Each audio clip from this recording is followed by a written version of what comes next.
सही बच्चों को नमस्कार। हम बात कर रहे हैं अलजेब्रा की, जिसमें आज हम बात करेंगे डिटर्मिनेंट की और जिसमें हम बात करेंगे product of determinant not matrices. देखिए मैट्रिक्स का जो प्रोडक्ट है हम पढ़ चुके हैं। उसके कुछ नियम होते थे, वो एक आध मल्टीप्लाई में डिस्कस कर लेता हूँ। हमने पढ़ा है कि मान लीजिए दो मैट्रिक्स हैं। ये मैट्रिक्स राइटिंग मेरी गंदी है, इसलिए थोड़ा सा कोऑपरेट करिएगा। जैसे मान लिया एक मैट्रिक्स है A1 B1 A2 B2 और दूसरी मैट्रिक्स है अल्फा 1 अल्फा 2 बीटा 2। हमने जानबूझ करके स्क्वायर मैट्रिक्स बनाई है।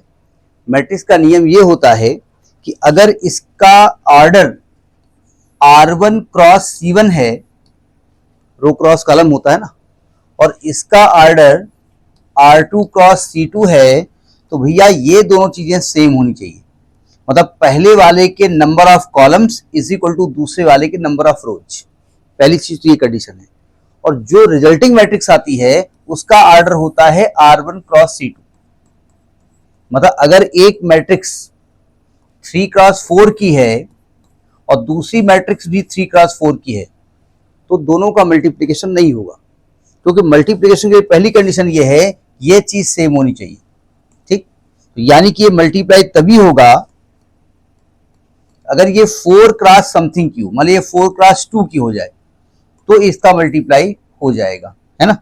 और जो रिजल्टिंग मैट्रिक्स आएगी वो 3 क्रॉस 2 की आएगी। ये मैट्रिक्स का रूल होता है। लेकिन डिटर्मिनेंट क्योंकि स्क्वायर होती है तो उसमें ऐसा कोई रूल नहीं है। रूल है उसमें, ठीक है, लेकिन उसमें कोई रूल नहीं है क्योंकि दोनों का ऑर्डर सेम होना चाहिए। ठीक है। अच्छा, जब हम मैट्रिक्स का मल्टीप्लिकेशन करते हैं, हमने जानबूझ करके 2 क्रॉस 2 की मैट्रिक्स दोनों लिखा है जानबूझ करके। तो चूंकि इसका भी ऑर्डर 2 क्रॉस 2 है, तो इसका भी ऑर्डर 2 क्रॉस 2 है, तो मल्टीप्लाई तो हो ही जाना है ना। मल्टीप्लाई का रूल क्या होता है? क्योंकि आप कह रहे हैं कि पहले का कॉलम दूसरे के रो के इक्वल होना चाहिए, तो यहाँ रो का मल्टीप्लाई कॉलम से होता है या कॉलम का मल्टीप्लाई रो से होता है।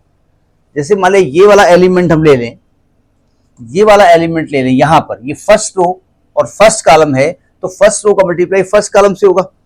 मतलब A1 का मल्टीप्लाई अल्फा 1 से होगा, तो आएगा A1 alpha 1 plus B1 alpha 2। First row by first column, first row by second column, A1 beta 1 plus B1 beta 2। अगर यहां थर्ड कॉलम भी होता तब भी मल्टीप्लाई हो जाता।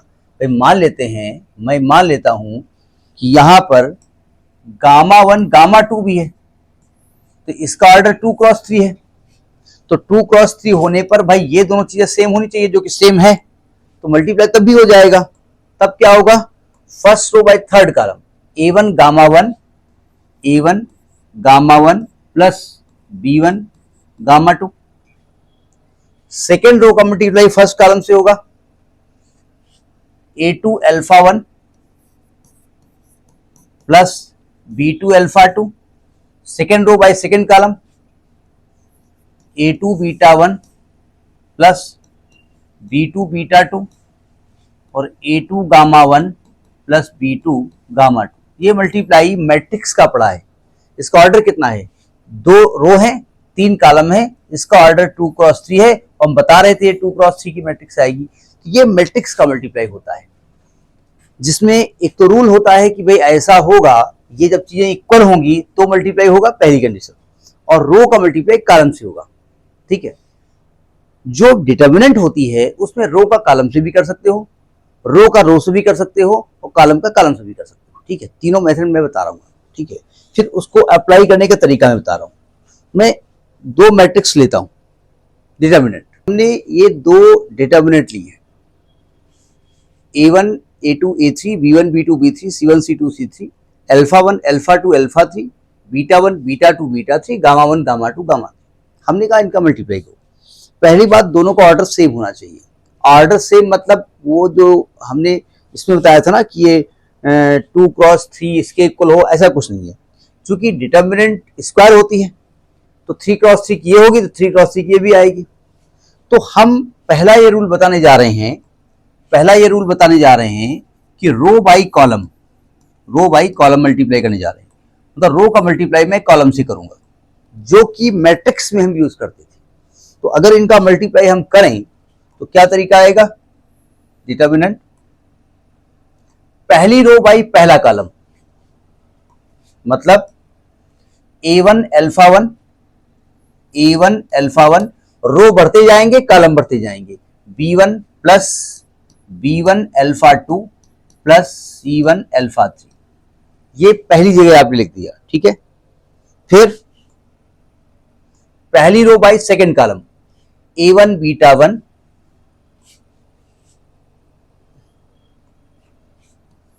A1 beta 1 plus B1 beta 2 plus C1 beta 3। फिर पहली रो बाई थर्ड कॉलम, ये वही मल्टीप्लाई है जो मैट्रिक्स का मैट्रिक्स से हम कर रहे थे, वही डिटर्मिनेंट पे यूज हम कर सकते हैं अगर करना चाहें तो, ठीक है। कैमरे में आ रहा है, ठीक है। पहला रो नहीं, कैमरे में ये नहीं आ रहा है। पहला row by third column, A1 gamma 1, A1 gamma 1 plus B1 gamma 2 plus C1 gamma 3, ठीक। इसी प्रकार से second row by first column, A2 alpha 1, A2 alpha 1 plus second row by first column plus B2 alpha 2 plus C2 alpha 3।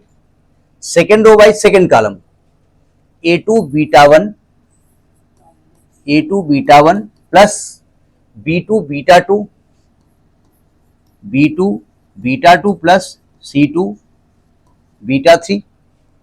फिर क्या आएगा, second row by third column, A2 gamma 1, A2 gamma 1 plus B2 gamma 2 plus C2 gamma 3। इसके बाद क्या होगा, third row by first column, A3 alpha 1, A3 alpha 1 plus B3 alpha 2 plus C3 alpha 3, ये पहली यहां पे लिखा। फिर second row by second column, A2 gamma 1 plus B2 gamma 2 plus C2 gamma 3। Second row by sorry second row third row by second column, A2 beta 1, A2 beta, second row by A3 है, क्या कर रहा हूं भाई, A3 beta 1 plus B3 beta 2 plus C3 beta 3, C3 beta 3। फिर second row by third column, तो आएगा A3 gamma 1 plus B3 gamma 2 plus C3 gamma 3। एक तो ये मल्टीप्लाई होगा रो बाई कॉलम। ये जब हम डिटर्मिनेंट का मल्टीप्लाई करते हैं तो ज्यादातर टीचर्स ये नहीं बताते और रो बाय रो कराते हैं, और वो रो बाय रो ज्यादा आसान हो जाता है, हम भी रो बाय रो ही करते हैं। तो सेकंड में करने जा रहा हूं कि रो बाय रो का मल्टीप्लाई, अगर रो का मल्टीप्लाई हम रो से करना चाहें, जो कि ज्यादातर हम इस्तेमाल करेंगे नहीं, ऐसा नहीं कि करेंगे, ऐसा नहीं कर सकते, ऐसा ज्यादातर किया जाता है, इसलिए मैं कर रहा हूं, ठीक। देखिए कि और एग्जाम्पल, पहले वही एग्जाम्पल लिया, अब रो बाय रो में करने जा रहा हूं, जरा समझने की कोशिश करो। अगर मैं मान लूं कि भाई ये पहली रो है R1, इसकी रो को हम मानेंगे R2, इसकी रो को मानेंगे R3, इसकी रो को मानेंगे R1 डैश, इसकी रो को मानेंगे R2 डैश, इसकी रो को मानेंगे R3 डैश। तो मल्टीप्लाई कैसे किया जाएगा, सुनो ध्यान से। मल्टीप्लाई में क्या रूल होगा, पहली रो बाई पहली रो, यानी R1 का मल्टीप्लाई R1 डैश से होगा, यानी R1 का मल्टीप्लाई R1 डैश से होगा, ठीक। पहली रो का मल्टीप्लाई दूसरी रो से, R1 का ही मल्टीप्लाई R2 डैश से होगा, R1 का मल्टीप्लाई R3 डैश से होगा, ठीक। फिर इसकी second row first row, second row third row, तो सेकेंड रो फर्स्ट रो, मतलब R2 का मल्टीप्लाई R1 डैश से लिखेंगे यहां पर, R2 का मल्टीप्लाई R2 डैश से लिखेंगे कहां, यहां पे, R2 का मल्टीप्लाई R3 डैश से लिखेंगे कहां, यहां पे, ठीक। फिर इसकी थर्ड रो ले लीजिए, R3 का मल्टीप्लाई R1 डैश से, R3 का मल्टीप्लाई R2 डैश से और R3 का मल्टीप्लाई R3 डैश से। इस प्रकार से मल्टीप्लाई हम करेंगे। ठीक, अब इसी मल्टीप्लाई को करके लिख देते हैं। देखिए इसको रब कर देते हैं, इसकी जरूरत हमको है नहीं। देखो ध्यान से, देखो R1 का मल्टीप्लाई हम R1 डैश से करने जा रहे हैं। मतलब क्या होगा, A1 alpha 1 plus B1 beta 1 plus C1 gamma 1। मतलब वो करस्पॉन्डिंग एलिमेंट बढ़ता जाएगा, इधर का एलिमेंट बढ़ेगा, इधर का भी बढ़ेगा। तो आएगा A1 alpha 1 plus B1 beta 1 plus C1 gamma 1। ये पहली रो को हमने पहली रो से कर दिया है। अब इसकी पहली, देखो हम पहली रो में लिखने जा रहे हैं, तो पहली की पहली ही रो लिख दो, दूसरे की रो बदलते जाओ। अब पहली रो को मल्टीप्लाई पहली रो में लिख रहे हैं, इधर पहले जो पहली में रो है वही आपके मल्टीप्लाई में रो आएगी। अब पहली रो को मल्टीप्लाई सेकंड रो से करेंगे तो क्या आएगा, A1 alpha 2 plus B1 beta 2 plus C1 gamma 2। ये मल्टीप्लाई हो गया। ठीक है, फिर पहली रो का मल्टीप्लाई पहली रो से हो गया, पहली रो का मल्टीप्लाई दूसरी रो से हो गया, पहली रो का मल्टीप्लाई तीसरी रो से हो जाएगा और लिखा पहली रो भी जाएगा। ठीक है, तो तीसरी रो से करेंगे, जरा कैमरे में देखिए जरा।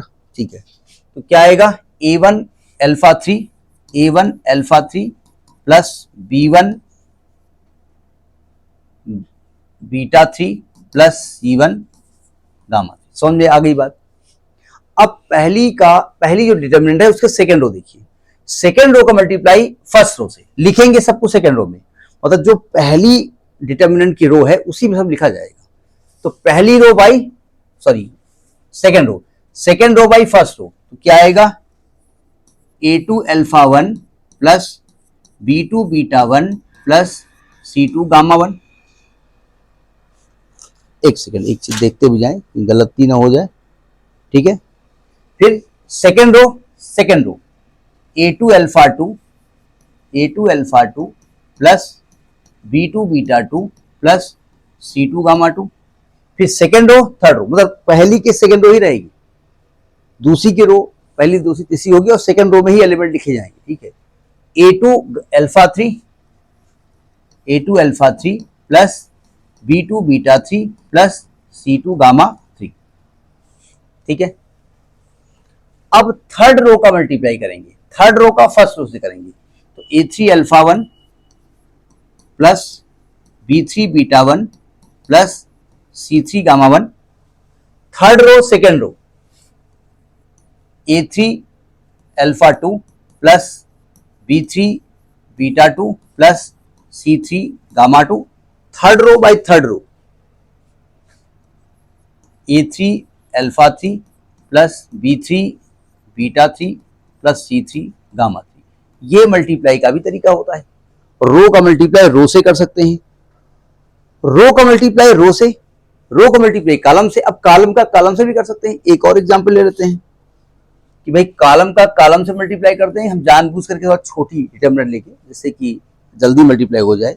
मान लीजिए हमारे पास डिटर्मिनेंट है A1 B1 A2 B2, A1 B1 दोनों का ऑर्डर सेम होना चाहिए, इनटू अल्फा 1 बीटा 1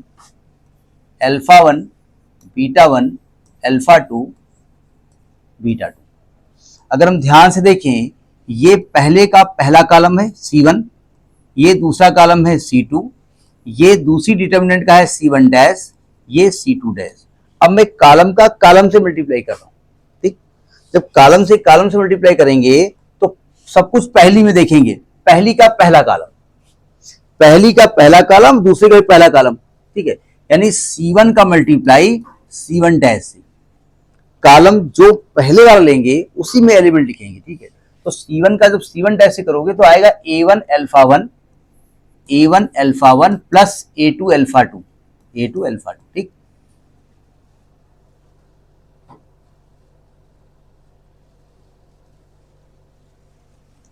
पहले का दूसरा column A1 beta 1 plus A2 beta 2। B1 alpha 1 plus B2 alpha 2, B1 beta 1 plus B2 beta 2। ये ध्यान रखिएगा, इसी कॉलम को चेंज कर सकते हैं आप, ये एलिमेंट यहां लिख सकते हैं, ठीक है। तो इस प्रकार से डिटर्मिनेंट का मल्टीप्लाई करते हैं। अब जरा एक प्रॉब्लम यहां पर आती है, सही कर रहा हूं मैं, A1 अल्फा 1 अल्फा, तो C1 का C1 डैश से, C1 का C2, हाँ ठीक है। इसको आप उल्टा लिख सकते हैं, रो को कॉलम में चेंज कर सकते हैं, मतलब ये चीज यहां लिखी जा सकती है। डिटर्मिनेंट कहती है रो को कॉलम में चेंज करने से, मतलब आप कहेंगे ये एलिमेंट यहां क्यों नहीं लिखा, लिख दो, कोई दिक्कत नहीं। आप चाहो तो रुको रुको रुको रुको रुको, आप चाहो तो इस वाले एलिमेंट को, इसको यहां लिख सकते हो और इसको यहां लिख सकते हो, और चाहो तो ऐसे लिखा रहने दो, ठीक, कोई दिक्कत नहीं। अब देखो, अब आप कहेंगे मल्टीप्लाई बताया क्यों आपने, अरे भाई दिया हुआ था इसलिए हमने बताया। अच्छा, तो क्या लिख कर क्या आएगा मल्टीप्लाई करो, नहीं नहीं भी आ सकता है। कभी कभी कुछ डिटर्मिनेंट को एक्सपेंड करने के लिए, उसकी वैल्यू निकालने के लिए हमको ये रूल देखना पड़ता है। और ये बात ध्यान रखिएगा, ज्यादातर रो से ही हम करेंगे मल्टीप्लाई, ऐसा नियम नहीं है रो का कॉलम से करो, रो का रो से करो, कॉलम से करो, कोई दिक्कत वाली बात नहीं। एक एग्जांपल लेके चलता हूं, ठीक है। मैंने एक क्वेश्चन दिया, हमने कहा ये एक डिटर्मिनेंट है 1 cos alpha minus beta cos alpha minus gamma cos beta minus alpha 0, sorry 1 cos beta minus gamma cos gamma minus alpha cos gamma minus beta 1 is equal to 0 proof करिए without expansion. Expect नहीं करना है, कैसे होगा भाई? तो without expansion कोई determinant तभी जीरो हो सकती है, या तो उसकी एक कंप्लीट रो जीरो हो जाए, या एक कंप्लीट कॉलम जीरो हो जाए, या दो रोज आइडेंटिकल हो जाए, या दो कॉलम आइडेंटिकल हो जाए, ऐसा कुछ दिख नहीं रहा है, ठीक है। हाँ, ऑपरेशन कर सकते हैं हम, अब करो ऑपरेशन इसमें, भाई कुछ रो को खोलो बंद करो, हम कुछ नहीं करने जा रहे हैं, हम पहले इसका ये जो ब्रैकेट है इन्हें खोलने जा रहे हैं, ठीक है। देखो ध्यान से, ये 1 लिखा है, कॉज अल्फा माइनस बीटा, हमें मालूम नहीं कैसे होगा, हम इसको दो डिटर्मिनेंट में ब्रेक करेंगे, और जीरो तभी आएगा जब कोई एक कंप्लीट रो जीरो हो जाए या कंप्लीट कॉलम जीरो हो जाए, ठीक है। कॉज अल्फा माइनस बीटा क्या होता है, cause alpha sine beta plus sine alpha cos beta होता है। Cause alpha minus gamma, cause alpha, क्या लिख रहा हूं भाई, कॉज ए माइनस बी होता है कॉज ए कॉज बी प्लस साइन ए साइन बी, गलत में लिख दिया, ये लिखा है cause alpha into cos beta plus sine alpha into sine beta. इसको खोलेंगे तो क्या आएगा, cause alpha into cos gamma plus sine alpha into sine gamma. ये पहला कॉलम हो गया ना। यहां पर कॉस बीटा माइनस अल्फा है तो आएगा cos beta cos alpha plus sign beta sine alpha, ये 1 है, ये है cos beta cos gamma plus sign beta sine gamma, ये है आपका cos gamma into cos alpha plus sign gamma into sine alpha, यह है cause gamma into cos beta plus sign gamma into sine beta और 1। अभी जो 1 1 1 बीच में है ना, ये थोड़ा डिस्टर्ब कर रहे हैं, तो देखो ऐसा एक काम करो, 1 को आप कुछ चाहो तो लिख सकते हो, मैं चाहूं चूंकि यहां पर अल्फा भी दोनों माइनस किए गए हैं, तो मैं चाहूं तो इस 1 को लिख सकता हूं sign square alpha plus cos square alpha, sign square alpha plus cos square alpha, यहां दोनों में बीटा में माइनस किया गया है, तो मैं इसको लिख सकता हूं, अगर लिखना चाहूं तो sine square beta plus sign cause square beta, और इसको मैं लिखना चाहूं तो लिख सकता हूं sine square gamma plus cos square gamma. अब मैं इसको दो डिटर्मिनेंट के मल्टीप्लिकेशन के रूल में ब्रेक करने की कोशिश कर रहा हूं। अब मल्टीप्लाई का रूल, रो से रो का करो, रो से कॉलम करो। तो मैं रो से रो का करता हूं, तो मैं रो से रो का कर रहा हूं। सुनो ध्यान से। अब देखो रो से रो का मल्टीप्लाई में ये आपके उसमें आ रहा, ठीक आ रहा। जरा देखो ध्यान से, पहली डिटर्मिनेंट इनटू दूसरी डिटर्मिनेंट। अब जरा थोड़ा दिमाग लगाना पड़ेगा, और लगाना पड़ेगा मतलब लगाना पड़ेगा, उसमें कोई रूल नहीं है। देखो हमको मालूम है कि जो ये मल्टीप्लाई हुआ है, ये जो मल्टीप्लाई हुआ है वो पहली रो का मल्टीप्लाई दूसरे वाले के रो से हुआ है। R1 का मल्टीप्लाई R1 डैश से हुआ है, ठीक है। इसका मतलब ये हुआ है कि अगर ये, एक मिनट, यहां पर अल्फा लिखिए, ये अल्फा होगा। अगर ये, चूंकि कॉज पहले लिखा है तो कॉज पहले हम सोच रहे हैं, ये कॉज स्क्वायर अल्फा है, तो जब यहां पर कॉज अल्फा हुआ होगा और यहां पर कॉज अल्फा हुआ होगा, तो cause alpha into cos alpha cos square alpha रहा होगा। फिर यहां पर साइन अल्फा रहा होगा, यहां पर भी साइन अल्फा रहा होगा, तो sign alpha into sine alpha sign square alpha रहा होगा, और ये रिजल्ट आ गया होगा। Cause alpha into cos alpha cos square alpha plus sine alpha into sine alpha sign square alpha. और कुछ चाहिए नहीं, तो और कुछ चाहिए नहीं, तो थर्ड जगह जीरो रहा होगा, तब ये आएगा। ये बात समझ आ गई, ठीक। अच्छा, फिर क्या आपने यहां क्या किया होगा, पहली चाहो तो R1 का मल्टीप्लाई R2 डैश भी कर सकते हो, ऐसा नहीं है। R1 R2 डैश भी हो सकता है, मतलब ये रूल ये भी हो सकता है, या R2 R1 डैश हो सकता है, जो भी आपका मन। अगर इसका मल्टीप्लाई, एक मिनट छोड़िए, फर्स्ट रो का फर्स्ट रो से हुआ होगा, फर्स्ट रो का सेकंड रो से हुआ होगा, फर्स्ट रो का फर्स्ट रो से हुआ होगा, फर्स्ट रो का सेकंड रो से हुआ होगा, फर्स्ट रो का सेकंड रो से हुआ होगा, ये लिखा गया होगा। मतलब R1 का मल्टीप्लाई R1 का मल्टीप्लाई R1 डैश हुआ होगा, फिर R1 का मल्टीप्लाई R2 डैश से हुआ होगा। तो इसकी पहली रो दूसरे वाले के सेकंड रो से हुई होगी, है ना। जरा समझने की कोशिश करो। इसकी पहली रो है कॉज अल्फा, और यहां पर आ रहा है cause alpha into cos beta, तो यानी यहां कॉज बीटा रहा होगा। तुम्हारी बात नहीं है, cause alpha into cos beta plus sine alpha into यहां साइन बीटा रहा होगा, और कुछ है नहीं, तो यहां जीरो रहा होगा, ठीक। फिर फर्स्ट रो इसके थर्ड रो से हुआ होगा, इसके थर्ड रो से हुआ होगा, तब ये रिजल्ट आया होगा। Cause alpha into cos gamma, यानी यहां कॉज गामा रहा होगा, ठीक। Sign alpha into sine gamma, यानी साइन गामा रहा होगा, और जीरो रहा होगा। ये बात समझ में तो आ गई ना। अब यहां देखो, ये सोचना पड़ेगा आपको। यहां देखिए, जब मैंने ये वाला रिजल्ट लिया होगा, तो R2 का मल्टीप्लाई R1 डैश से रहा होगा।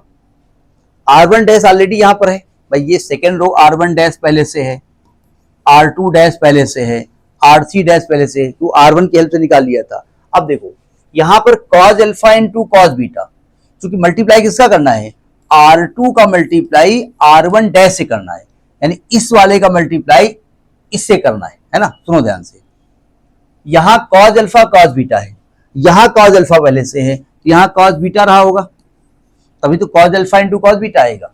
यहां साइन अल्फा है, तो यहां साइन बीटा रहा होगा, जीरो रहा होगा। तो जब हम R2 का मल्टीप्लाई R1 डैश से करेंगे, तो cause alpha into cos beta plus sine alpha into sine beta plus zero, यही तो रिजल्ट आएगा, है ना। इसके बाद क्या किया होगा आपने, R2 का मल्टीप्लाई R2 डैश से किया होगा, तो यहां पर cause square beta plus sine square beta है, तो यहां कॉज बीटा रहा होगा। देखो इसका ऐसे कर रहे हैं, cause square alpha plus cos square beta यहां पर आ गया होगा। फिर cause alpha into cos beta into cos gamma, cos beta into cos gamma, sign beta into sine gamma, ये रहा होगा। तो नई बात नहीं आई। अब यहां पे आ जाओ, यहां पर R3 का मल्टीप्लाई R1 डैश से हुआ होगा, यहां cause alpha into cos gamma है, तो इसका मतलब यहां कॉज गामा रहा होगा, यहां पर तभी तो cause gamma into cos alpha रहा होगा, ठीक। फिर कॉज गामा इंटू फिर sign gamma into sine alpha रहा होगा। क्या कर रहा हूं, तो यानी यहां पर साइन गामा रहा होगा, यहां जीरो रहा होगा, अब जरा मल्टीप्लाई दोबारा करके देख लो, यही आ रहा नहीं आ रहा, देखो मल्टीप्लाई में करके देख रहा हूं। जब मैं R1 का मल्टीप्लाई R1 ऐसे करूंगा तो cos alpha into cos alpha plus sine alpha into sine alpha cos square alpha plus sine square alpha, देखो आ रहा है। R1 का R2 ऐसे cos alpha into cos beta plus sine alpha into sine beta आ रहा है। cos alpha into cos gamma sine alpha into sine gamma आ रहा है। R2 पे आ जाओ, cos beta into cos alpha sine beta into sine alpha आ रहा है। सब कुछ आ रहा है ना। जरा इस डिटर्मिनेंट को पहचानो, इस डिटर्मिनेंट की एक कंप्लीट रो जीरो है, इस डिटर्मिनेंट की एक कंप्लीट रो जीरो है, तो यानी ये 0 इंटू 0 होगा इज इक्वल टू 0 होगा। यही आपको प्रूफ करना था, यही आपका राइट हैंड साइड था, यही आपका हैंड्स प्रूफ था। तो इस प्रकार से हम डिटर्मिनेंट का मल्टीप्लाई करते हैं और मल्टीप्लाई का यूज करते हैं किसी भी डिटर्मिनेंट को सॉल्व करने के लिए। अदरवाइज नियम ये है कि भाई इसको आप एक्सपेंड भी नहीं करना है, तो आप ये ब्रैकेट खोला, फिर आप दो रो दो कॉलम को कहीं प्लस माइनस करने की कोशिश करो, जीरो लाना, क्योंकि जीरो तभी आएगा जब एक कंप्लीट रो जीरो हो जाए या एक कंप्लीट कॉलम जीरो हो जाए या दो रो आइडेंटिकल हो जाए। तो ये लाने में थोड़ा दिक्कत होती है, वहां मल्टीप्लाई का हम यूज करते हैं। ठीक है, तो इस प्रकार से रो की डिटर्मिनेंट के मल्टीप्लिकेशन का यूज करेंगे। नेक्स्ट वीडियो में नेक्स्ट बात करेंगे, तब तक हम नमस्कार करेंगे। नमस्कार।